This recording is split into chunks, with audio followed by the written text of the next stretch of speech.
Don't forget, you can take our shows wherever you go. Download the Cosmic Broadcasting app. It's free for your Apple or Android device. Good morning and welcome back to Biz Talk. My name is Claire Billingsley, and as the host of Biz Talk, I find people who are passionate about what they do, give back to the community, and have fun doing it. So this morning, my guest in my second portion of the show is Neena Newberry, and Neena Newberry is an executive. Neena, would you say that you're an executive coach, or how do I describe your services? Yes, executive coaching is a significant portion of what I do, and specifically focusing on high-performing women leaders. So it's one aspect, but the focus is all around leadership development, helping people do even better from a career standpoint, as well as the results that they're trying to get to in the business. Got it. Okay. So Neena launched Newberry Executive Solutions about, 6 years ago? Is that right? Yes, in 2008, right before the economy tanked. So my timing was perfect. Yay! Yeah, just a couple of months before that. But I have to tell you, that experience really helped me stretch and grow, and it's actually impacted how I've ended up working with my clients too. So it's all good. Well, and before you started your business, it's not like you just decided, well, let's do this. You had 16 years experience in an HR career and consulting at Deloitte. And Deloitte's a international company, isn't it? Yes. They have a pretty significant presence. And back then, in the U.S., they had about 34,000 employees. I think now they're well over 50,000. So it's a pretty significant size organization. Wow. So, Neena, just to give you guys a little bit of background before we get into our conversation, Neena has received rave reviews from Fortune 500 clients. She has a book. It's called Show Up, Step Up, and Step Out. She has written a chapter in the MBA Women's Guide to Success. She has hundreds of articles published under her name for women, and the WOW, exclamation point, Women on the Way to Peak Performance program. Neena's been in the media over 20 times in 2014, teaches an executive education at the Southern Methodist University Cox School of Business, which those of you that are outside the Dallas Metroplex, this is a very prestigious college of business that people from all over the world come to attend. And she also teaches at the George W. Bush Presidential Center, and she's a community leader and has an MBA, PHR, and PCC. So this woman knows what she's talking about. Right? It's been an interesting journey. So I have to say there's an element of learning through business experience and learning through the School of Hard Knocks. So, and I get an opportunity to learn from my clients every day because there are different situations that come up and just helping them work through that, navigate through that. It's a stretch for me and for them as well. So it works well in a partnership, definitely. That's amazing. And, I think one of the things that is important for people to remember is that, when you hire somebody to help you, as a coach, it's actually an investment into your future. Because as a coach, you really get to see things from a different lens. And coaches, for those of you that aren't really familiar with what coaching does, it's not telling you what to do, right, Neena? Right. It's more about helping them kind of see things in a different way and then making their own decision, or how would you describe it? Yeah, there's an element of really challenging someone's perspective, helping them see, what's right in front of them. Sometimes when you're so immersed in a particular situation and their emotions around it, it's much harder to see the path forward. So part of it is, helping them notice the information at hand and also developing some options on how to move forward, and then ultimately choosing the option that's going to work for them. And so some of that may require stretching them a bit because it may be an option that they hadn't necessarily thought of or one that they might not have gravitated towards first. But also bringing experiences from other clients, my own personal experience working in a dynamic, changing, challenging environment can be helpful too. But ultimately, the individual's got to decide what's going to work for them because they've got to take the action. And this is about them achieving the goals that are important to them. So, for the listeners that haven't worked with a consultant or a coach before, is it kind of scary to open up to somebody you don't know and share? I mean, how do you kind of get over that initial kind of, gee, I don't know you. Why should I tell you this information? Yeah, well, usually the people that are being coached, there's one of two types of situations. One is either they're very motivated towards a specific goal, something that's really important to them, and in some cases that may be a very positive thing, right? Preparing them for the next role or stepping into the role that they're in a much bigger way and more confident way. And, the other scenario is when they've got some issues that are getting in the way. So maybe it's how their drive for results impacts their team, meaning they might leave roadkill in the process. So there's I think we all know people like that. Yeah, but, their intent is typically to have an impact to get to the results quickly, but they may not necessarily be thinking about how they're doing that and, the bigger picture in terms of having a cohesive team that can work effectively together. So there's a lot of motivation typically, either to be understood or wanting something to be different, whether it's a negative or a positive situation. But back to your question about what makes that work, and especially when you're starting with someone you don't really know, it's investing that time up front to build some trust. One of the biggest things is showing up in a way where the other person doesn't feel judged.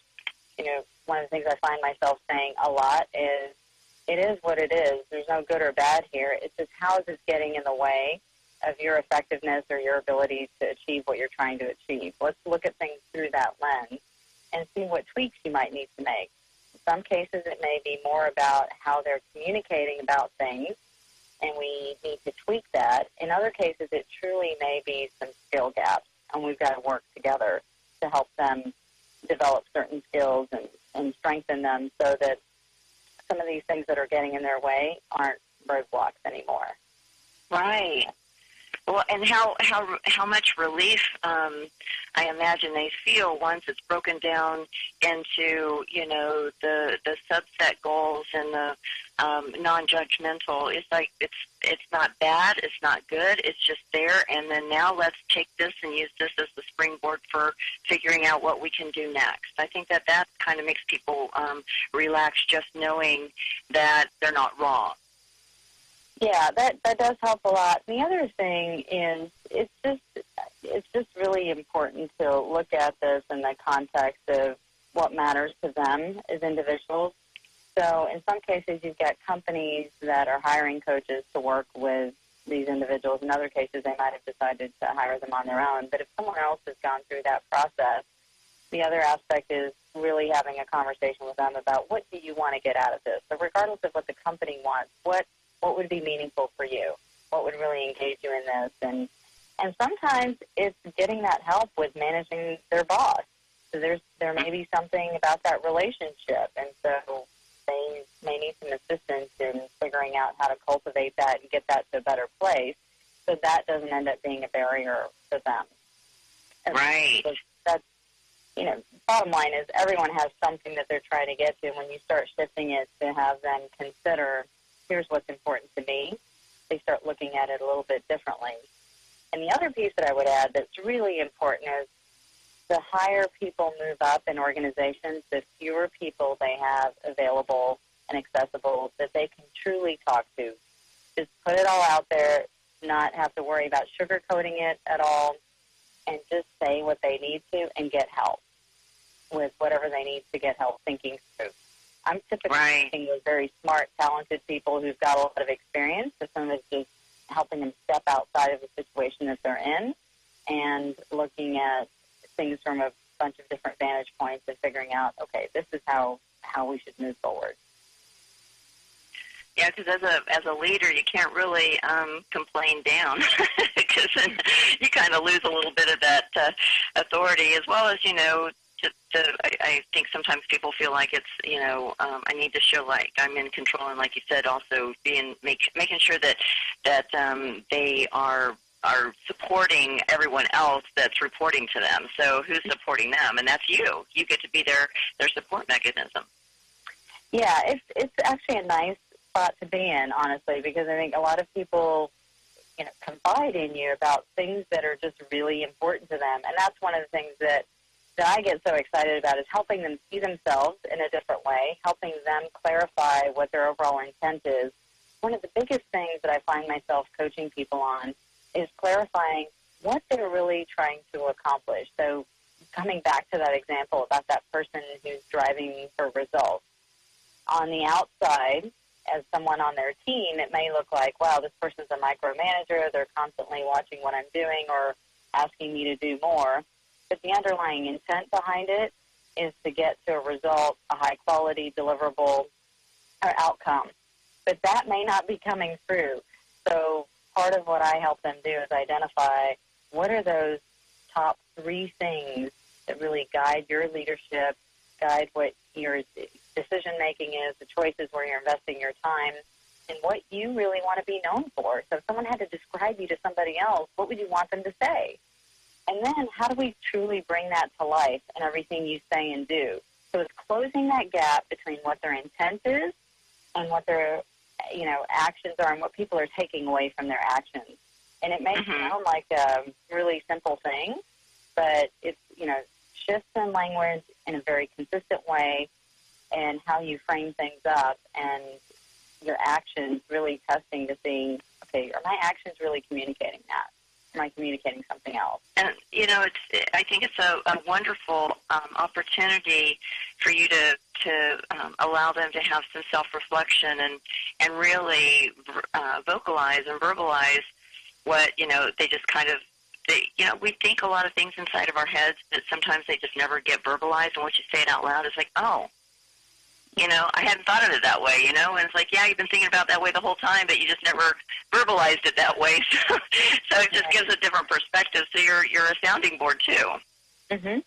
Yeah, and the other thing is, a lot of times we're so clear about what our own intent is, we just make the assumption that other people know what that is. Right. And how can they know if we don't tell them? Right, Sure. Right. Well, and so sometimes you can get to that place where you're thinking to yourself, it's so obvious, isn't it? Well, right. Yeah, you. Yeah. So I know that you are coaching a lot of women leaders, and so I'd be curious to just kind of, for our audience learning purposes, what are some of the biggest mistakes that you do see women leaders making, and what advice do you kind of give them as you're working with them? Sure. Well, one of the things that I find really interesting about women is how much they focus on providing value, but don't necessarily notice the value that they're bringing. And so what I mean by that is I coach really talented women all the time who are making a big difference in what they're doing. And especially when you add the high-performing dimension to it, high performers have a whole other bar for themselves. And so the expectations are pretty high. And a lot of times what I find is they're just not noticing the amount of value that they're bringing. And part of that begins with simply noticing what their strengths are and what the impact of those strengths are. And this may sound really simple, but a lot of times I will find that people can articulate their strengths, but they can't take it all the way to the so what. So if you were to say to me that one of your strengths is that you've got strong interpersonal skills, I might think to myself, well, yeah, a lot of other people do too.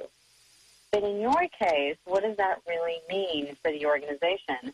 Well, what that may mean is that people are really comfortable with you. They find you approachable. They find you as someone that they can go to when there are big issues or stuff that needs to be resolved. So at the end of the day, for the business, what that means is that you're going to be that person that can filter out the noise and get to the heart of issues very quickly and help an organization solve a problem and move forward much faster. Now, that's something that's going to grab my attention. That's real value for the organization. And so being able to make the connection between your strengths and their impact is important. And if you don't notice that yourself, it's really difficult to share that with other people. So one small exercise that I have people do, in addition to what I just said, jotting down your strengths and then taking it to the point of what's the so what of that, what's the impact. The other piece is simply take 5 minutes a week and just jot down the things that you got accomplished, right? No matter how big or small, and again, connect it to the so what. What was important about that? And that allows you to then bring that into conversation, really use that to further build your visibility and credibility. So I'll tell you, one of the most frequently requested topics that I speak on is tastefully tooting your own horn. And this is so important because you can do amazing work, but if people are too busy to notice, is it really making that much of a difference? You're really getting the opportunities that you should, and is the company really able to leverage your skills and talents in a way that's really going to make a difference? So that's part of what we're talking about here is, being able to bring more value in what you're doing, but also when there is that next assignment or role or something else that's coming up, are you going to be thought of? Are you top of mind? Because people understand what your strengths are, the value that you bring, the types of results that you're getting. And this is a pretty tough area for women. And also, if you add a cultural dimension, there's certain cultures where it's less comfortable to toot your own horn. And so I do a lot of work helping people find a way to do that in a way that works for them. And also just simply recognizing that it's important. It's important for the organization to be able to tap into the value that you bring, but it's also important for you as an individual, especially if you're wanting to advance. So those are a couple of things. And I think the third thing that I would add into the mix is to simply just take a risk, take a risk or step out a little bit more. And what I mean by that is it's really interesting when you look at men versus women. There's some research that Hewlett-Packard did around women and what it takes for them to really raise their hands for a new role or a stretch assignment. And what they found was for women to feel comfortable doing that, they feel like they've got to have 100% of the competencies required for whatever role or position or assignment it is. If that's up for staffing or consideration. For men, they will raise their hands if they have 60% of those competencies. Wow. Pretty big difference there. So simply just being willing to step out there and take a little bit of a risk. And what I typically find is the women are usually like overqualified for roles. Just, again, coming back to noticing your own skills, the value that you bring. So there's the stepping out in terms of, hey, I want to do this. I want this assignment. And there's also the stepping out in terms of really asking for what you want and need. So negotiating is a big piece. Big gender difference, men negotiate 4 times more often than women, which means they're also much more comfortable doing it because they've got a lot more practice doing it. So, for women, that can be much more difficult. I can't tell you how many times I hear from recruiters and others saying, wow, I was talking to this person, we're extending an offer, and I just wanted to say, oh, my gosh, you need to ask for more. Oh, really? Yeah, I've heard that. Wow. And that makes a difference over a lifetime, right? When you think about a career, it's amazing what you can get if you're just going to ask. So those are 3 specific things. So on that front, I would say just practice on the small stuff and see what happens, right? Get more comfortable doing it, and it makes it easier and easier. And I also have a tool on my website as well, if anyone's interested. If you sign up for my newsletter there at newberrysolutions.com, you'll actually get a tool on how to negotiate a pay raise or promotion. I would think that everybody that's listening to this would like to hear to see that. So it's www.newberry, NEWBERRY solutions.com, correct? Yes, that's it. Awesome. One of the things that I hear a lot about as companies get bigger, I've been with a couple of companies that started out small, and I've watched them grow, and I've experienced this personally. It's like at the beginning, it's, everybody kind of knows each other. They know what's going on, and it's very casual as far as the way information gets shared. But then as the organization grows, and you get more personalities that come in, and people from other business cultures, and all, things start getting a little bit more political. So with the political side of things, how do we as women, or even men, because we all have to navigate the waters, but what are some of the things that you help people understand about the politics of the workplace? Well, the first thing is to actually get in the game. I can't tell you how many people just opt out on principle alone, meaning that's not who I am. I'm out of sync with my own values if I get in here and do this. But I don't know of anyone who can win a game that they won't even play. And the reality is, in order to get access to information and resources and the support you need to get things done, you've got to understand the dynamics of the organization. And that doesn't mean you have to play the game in the way that everybody else plays it. You can still do it with integrity and be in sync with your values. But you have to understand how things get done in organizations. The org chart is one indicator, but that's looking at the formal structure. That's typically not how things get done in organizations. There are usually a few key individuals, and then you've got to look at the relationships they have with others. So part of what I have people do is think about relationships from two perspectives. So literally you can just draw a grid that would help you do this exercise. But literally to think about it from the standpoint of who in the organization is most critical to my success. That's one dimension. And the other is how supportive are they of me, right? So are they not supportive? Are they neutral? Are they highly supportive? So if you compare those two together, if you do like a 3x3 matrix, I'm a former consultant, so matrix is an important part of this, right? But, so one axis is the support, and the other is how critical they are to your success. And it helps you prioritize pretty quickly, right? Because the quadrant you want to prioritize is the people that are really critical to your success, and they're not as supportive of you today, or maybe you're not even on their radar. So getting to the sense of who should I focus on, what does the strength of my relationship with them currently look like, and what are some initial steps to get started. So that's pretty key around that. And the other piece of this is just making sure you're investing time in building relationships. So building a strong network of advocates is not a nice to have if you have time. It's a must-have because it's part of how you get work done, how you get support, how you get results, and it can help accelerate all of that pretty tremendously. So this isn't just about being self-serving in terms of managing your career. It's also about doing what the business needs and having an impact much faster.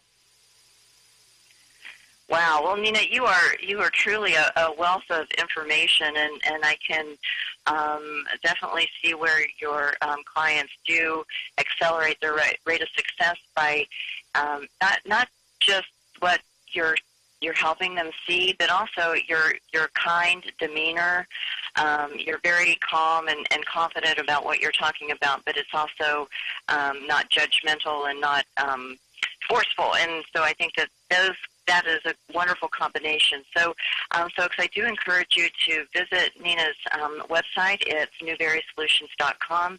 Sign up for her newsletter and see all the wonderful things that she's doing, as well as utilize the tools that she's got in her toolbox for you.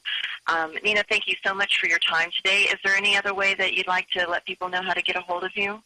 Well, one thing I wanted to mention is I do have a promotion going on for the audience today. So I'm launching some leadership booklets today that are on a variety of different topics and skills.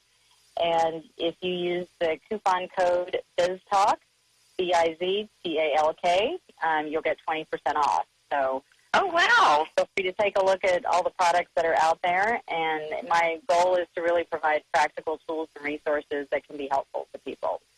So I really appreciate the opportunity to be on today.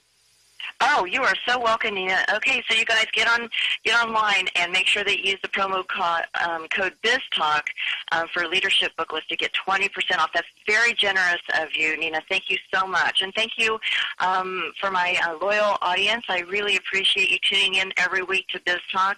Until next week, find a way to give back to yourself or your community that's fun and fulfilling for everyone involved. Make it a great week. Bye for now.